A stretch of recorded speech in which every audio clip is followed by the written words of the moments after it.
So I just want to take some time today to make a video about my experience trying to get into the line construction trade and how to be a lineman, journeyman lineman in California. I am not a journeyman lineman. I still have a long way to go before I'm there, but I attended Northwest Linemen College and finally landed a position as a groundman. And it's been a big learning curve. It's taken me a long time to even get this entry-level job. And so I thought I'd go ahead and make a video to give some insight and just talk about my overall experience for anyone who might be considering this as a career path or trying to do it or just want some more information on it. When I was trying to figure it out, I was all over the internet looking at YouTube videos, trying to find out what I know now. And so this is just to help someone expedite that process, give them some insight. I was going to college in Southern California, pursuing a business degree. It was my last year of college. Bartending, wasn't really making great money. Didn't know what I was going to do when I graduated. And I'd worked as a residential electrical apprentice intermittently throughout college to help kind of pay my way. And so I knew that linemen was a thing. Really, I just knew they got paid well and climbed power poles. But I'd done a lot of construction. It seemed like something that I would be into, seemed like fun, and something that would enable me to take good care of my family. So I opted to chase it down. I just Googled how to be a lineman in California and landed on the California-Nevada JATC website, which kind of outlined some minimum requirements for them in particular, but really for across the board, if you're going to get an entry-level position for either a lineman apprentice or a groundman, you're going to need a lot of these things to move up and get that journeyman ticket. So after looking at some of those requirements, not knowing what those things were, or how I was going to get a climbing certificate or my CDL or my OSHA ET&D card or first aid CPR, I just didn't know how to do that stuff. So I opted to attend Northwest Linemen College in Northern California, gave me a good foundation, kind of showed me the places I could apply, the things I could do, and how I could start to try to get in.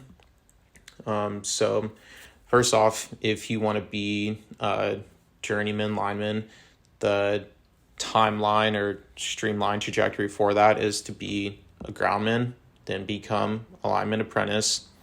And then after you serve out your apprenticeships, like 3.5, 4 years, then you get your journeyman ticket. And then you can do other things from there, but that's kind of how it goes. If I was from California, my wife's from California, this is a hard thing to chase down. It takes a lot of work, a lot of hours, even just trying to get an entry-level position. I knew that just through research on the internet, starting in California was going to be tough. And I promised her that I would give it a solid 6-month shot of trying to get in work in California. And I was able to do that just barely. It took me 6 months after graduating school. So this video is going to talk a lot about ways to do that here in California if you want to start from zero and try to get in. So if you're going to do that first step to be a groundman, the best thing to do is to go and sign the local union hall groundman books. And that's going to be in Northern California in Vacaville or Southern California in Riverside. So if you don't know anything about the trade or don't have any certificates or anything, they're going to put you on book 4. And then it'll go like book 4, book 3, book 2, book 1. Book 4 being the least desirable or eligible workers, and then book 1 being the most experienced or most accredited workers. So there's all these people on those lists. The union hall gives them calls, and you just rank through the list as time goes on. If you graduate from an accredited electrical line worker program like Northwest Linemen College, if you have your CDL, and if you have your first aid CPR and OSHA 10-hour, then they're able to put you on book 3, and that will just move you up the books, and then it's just a shorter waiting game from there. So my local union hall is in 1245.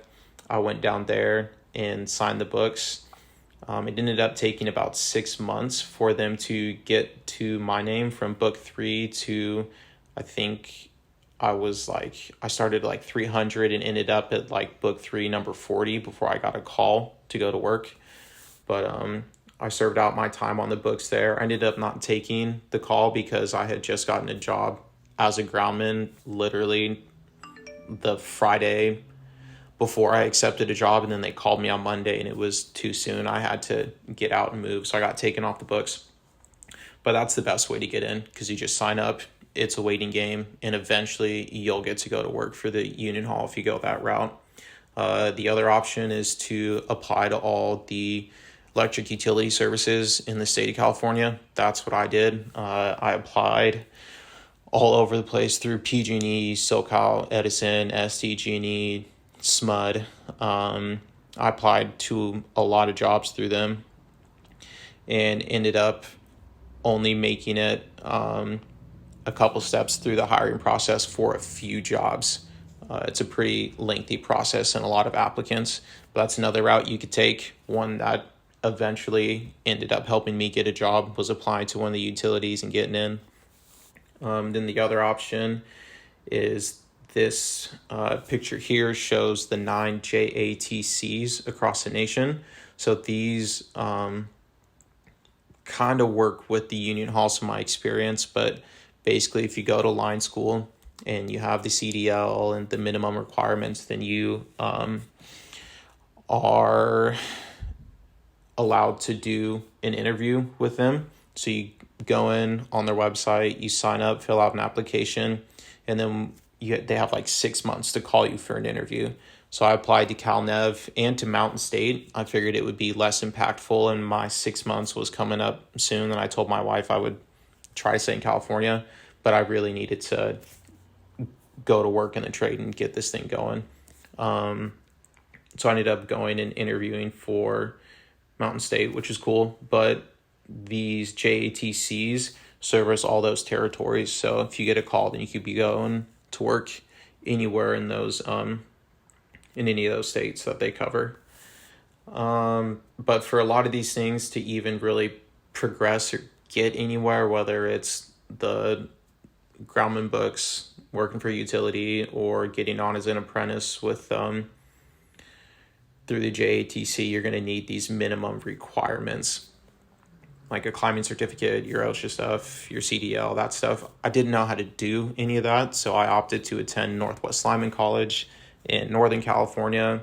It was like 3 hours from home. I rented a place on Craigslist, took out a loan for the tuition, and just ended up getting it done. When I attended the campus in California, they weren't offering CDL through the course itself, so I had to pay for that separately. I included that in my loan. It ended up costing me, I think like $1,700 overall. It's like $1,200 for what I paid initially for my first try, and I didn't pass the test to the DMV, so it cost me like another couple $100, and then I was able to pass it on the second time, get my CDL. It was like an hour and a half from the campus in Northern California. That's the truck I drove. It was a 6-speed synchronized transmission. I don't have a lot of experience driving big rigs or anything with semis, but I guess that's a pretty small truck and a fairly easy one to drive. But I don't know. It worked out for me. Here's an Excel sheet of all the jobs I had applied for, a majority of them. Just because I wanted to keep a record, I was applying to so many jobs, and just a date of when they would get back to me. For like Mountain State, I applied with them in January, and then I didn't go to interview until the beginning of May. And, you know, for the job I even ended up landing with the utility, I applied in January, and I had to go down to their servitory and do a variety of tests. And it was like a 6-month hiring process, just from applying to accepting the job, and then another month before I would go to start work. So just kind of a lengthy process. I wanted to keep track of where I was at in all those different jobs that I applied for. Here's kind of the breakdown cost. I took this from the NLC website, but they say what it'll charge you, or really what I paid to go to school. I ended up taking out a loan with a loan servicing company, Meritize. I took out 25 grand at a 7% interest rate. That was just what I was eligible for. It allowed me to take it out without a cosigner. So I did it. It covered school, and my monthly payments are now like $415 minimum for like 8 years. So that's what I got to pay off now.